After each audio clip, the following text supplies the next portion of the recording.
Rindu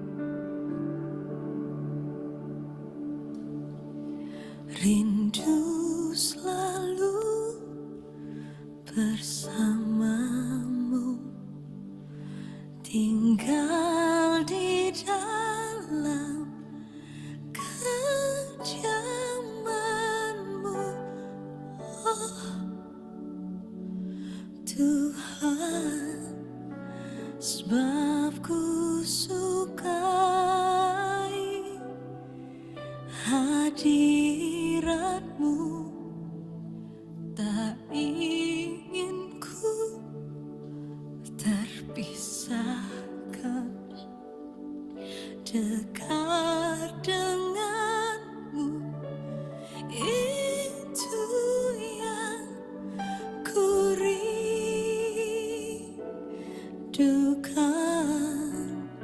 sebab ku dapati kedamaian,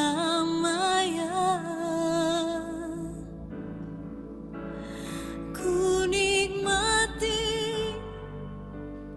keindahan dan keagunganmu, oh Tuhan, ku nikmati kemuliaan-Mu, menyembah-Mu dengan segenap hatiku.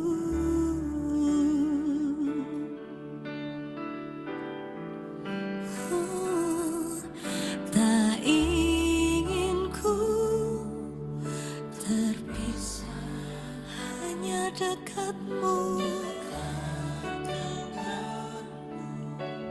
Itu yang ku rindukan, sebab ku dapati kedamaian,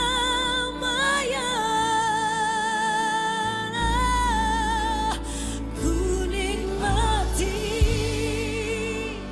keindahan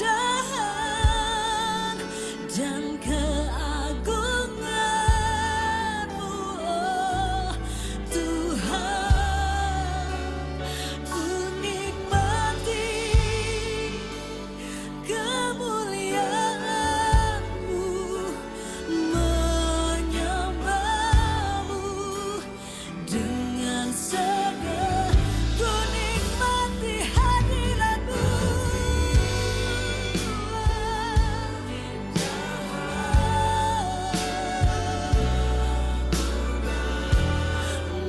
oh Tuhan, ku nikmati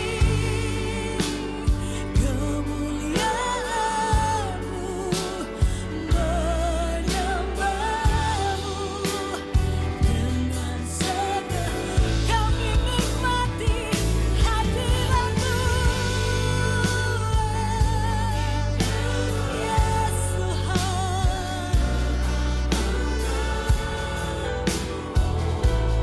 Tuhan, ku nikmati kemuliaan-Mu, menyembah-Mu dengan segenap hatiku.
Kami menikmati keindahan, keagungan, keagungan-Mu Tuhan.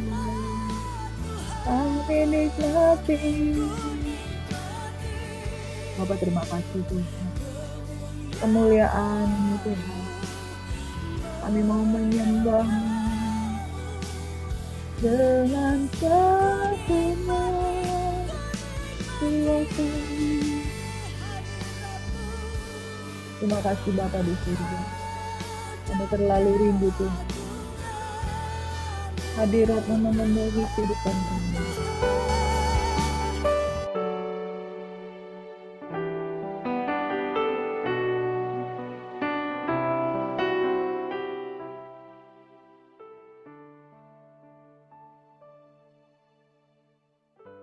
Kami menikmati kebaikan-Mu Tuhan di dalam kehidupan kami. Kau sungguh baik dalam hidup ini Tuhan. Menyerahkan kehidupan kami, aktivitas kami sepanjang hari ini untuk menikmati kebenaran firman.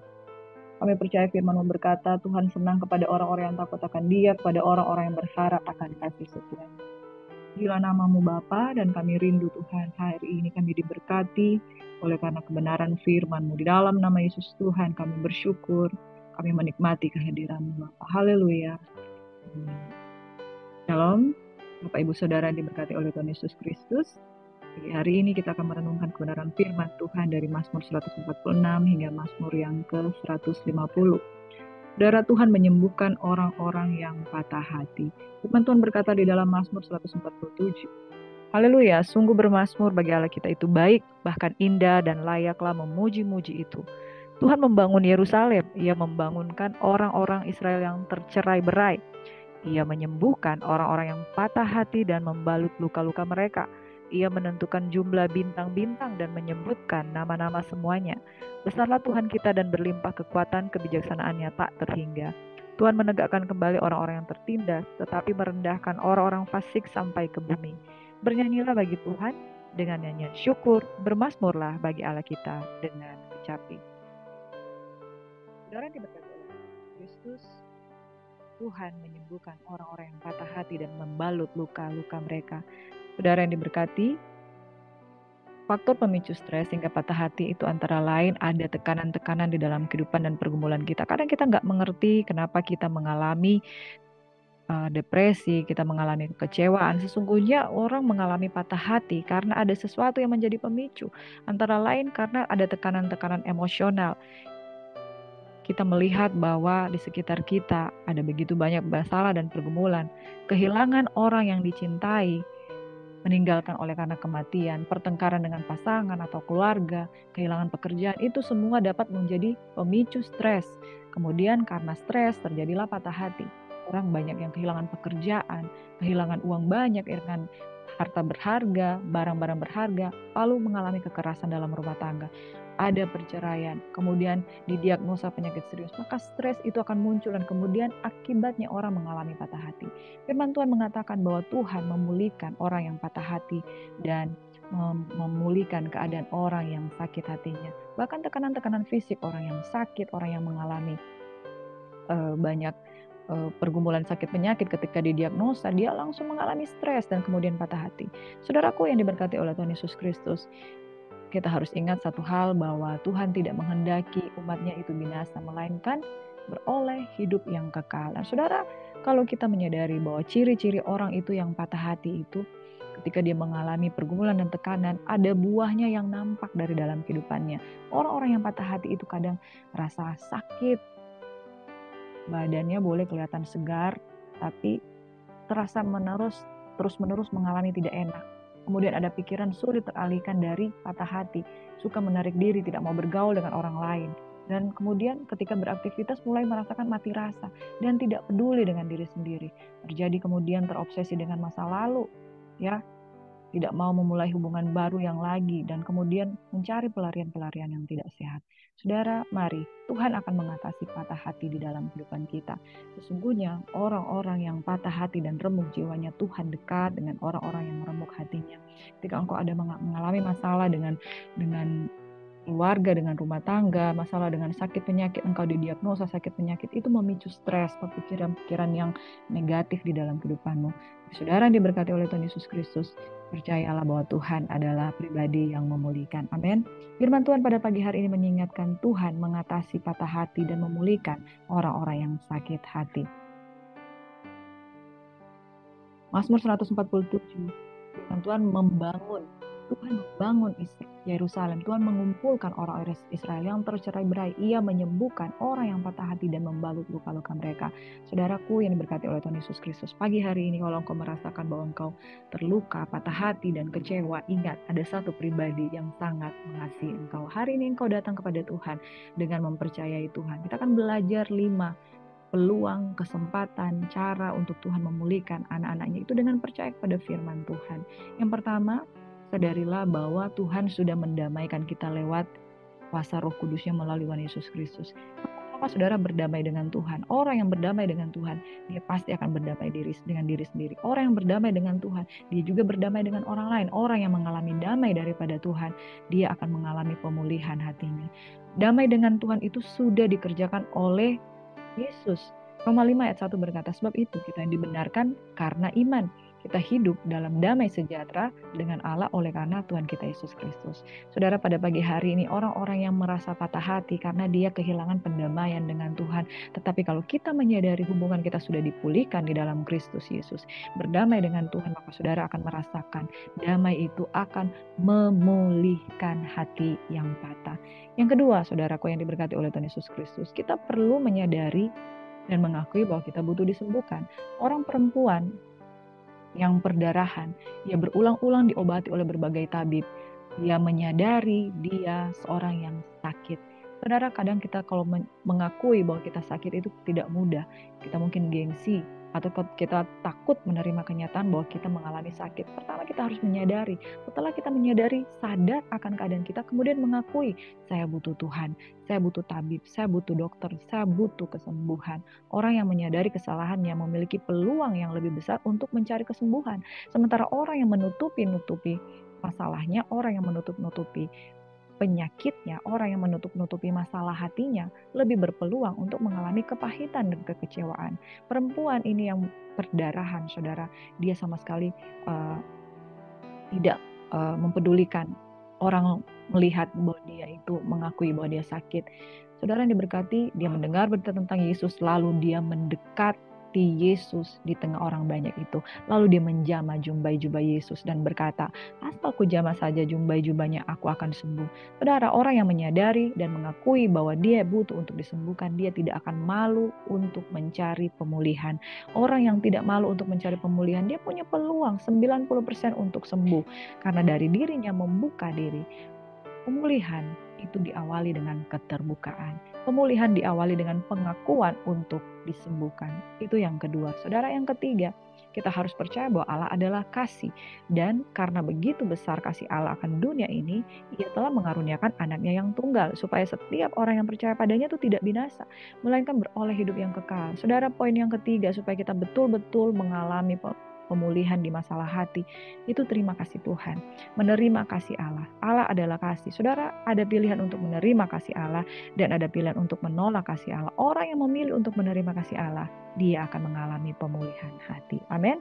Jangan tahan hatimu untuk menerima kebaikan Tuhan. Sebab kasih Allah bukannya tidak tersedia, melainkan kasih Allah seringkali mengalami penolakan dari umat yang percaya kepadanya. Yang keempat, saudara, Matius 6 ayat 14 hingga 15 berkata, karena jikalau kamu mengampuni kesalahan orang, Bapamu yang di sorga akan mengampuni kamu juga. Tetapi jikalau kamu tidak mengampuni, Bapamu juga tidak akan mengampuni kesalahanmu. Saudara, pengampunan adalah syarat atau bukan? Firman Tuhan berkata, jika kamu mengampuni, Bapa mengampuni. Artinya begini, saudara, hidup itu adalah hasil dari aksi dan reaksi. Kalau kita mengampuni, maka Bapa juga pasti akan mengampuni. Sebab kalau kita tidak mengampuni, sekalipun Bapa Maha Pengampun, kita tidak akan merasakan kasih Bapa itu terjadi di dalam kehidupan kita. Mengampuni mereka yang membuat hatimu terluka merupakan obat kesembuhan yang paling ampuh untuk membuat engkau mengalami pemulihan. Orang yang membuka diri, orang yang mau mengampuni, orang yang mau melepaskan hak, untuk kecewa, orang yang mau melepaskan hak untuk dendam akan menjadi orang-orang yang dipulihkan. Saudara, yang kelima, mengizinkan Kristus hidup melalui kita. Galatia 2 ayat 20 berkata, namun aku hidup, tetapi bukan lagi aku sendiri yang hidup, melainkan Kristus yang hidup di dalam aku. Dan hidupku yang kuhidupi sekarang di dalam daging adalah hidup oleh iman dalam anak Allah yang telah mengasihi aku dan menyerahkan dirinya untuk aku. Saudara, izinkan Kristus hidup melalui kita. Yesus sudah mati dan bangkit bagi kita, tetapi Yesus juga akan dihidupi di dalam tubuh kita. Karena dia adalah Allah Immanuel. Ia adalah Allah yang menyertai. Ia adalah Allah yang firman Tuhan katakan Yohanes 15 ayat 7, jika kamu ada di dalam aku dan aku di dalam kamu. Artinya kita tidak bisa hidup di luar Tuhan dan Tuhan tidak bisa hidup di luar kita. Kita harus bersinergi, Tuhan ada di dalam kita. Iblis dalam sebuah toples itu harus ada Tuhan di dalamnya. Kalau Kristus hidup di dalam diri kita, maka kuasa, pengampunan, pemulihan, dan masalah-masalah hati itu akan beres dari dalam kehidupan kita. Amin. I have been crucified with Christ. It is no longer I who live, but Christ who lives in me. And the life I now live in the flesh, I live by God, by faith in the Son of God, who loved me and gave himself for me. Saudara, kalau kita mau mengalami kuasa Allah di dalam hidup kita, izinkan Tuhan ada di tengah-tengah kehidupan kita. Ada amin? Mari, masalah hati, Tuhan akan sanggup untuk memulihkan. Tapi ada hal yang harus kita kerjakan. Sekali lagi, yang pertama berdamai dengan Tuhan. Yang kedua, menyadari dan mengakui bahwa kita butuh disembuhkan. Yang ketiga, terima kasih akan Allah, menerima kasih Dia karena Dia adalah kasih. Yang keempat, mengampuni mereka yang membuatmu terluka. Yang kelima, izinkan Kristus hidup melalui kita. Saudaraku yang diberkati oleh Tuhan Yesus Kristus, percayalah pemulihan itu pasti terjadi. Tuhan memulihkan keadaan hatimu dan Tuhan menguatkan engkau dan menjadikan engkau baru dan selalu diberkati di dalam Tuhan. Pengharapan daripada Tuhan. Kita terima kasih Tuhan buat pagi hari ini kami berkati untuk menjadi orang-orang yang pulih hatinya karena Engkau menjamin dengan nama-Mu sendiri bahwa Tuhan ada di tengah-tengah kami untuk memberikan damai sejahtera yang melampaui segala akal akan memelihara hati dan pikiran kami di dalam Tuhan. Tuhan kami diberkati, kami dibaharui, kami diberikan kekuatan yang baru dan kami diberikan pada hari ini dengan ucapan syukur dalam nama Yesus. Dalam kekasih Tuhan, biarlah engkau hidup di dalam Tuhan dan Tuhan hidup di dalam engkau. Amin. Tuhan memberkati.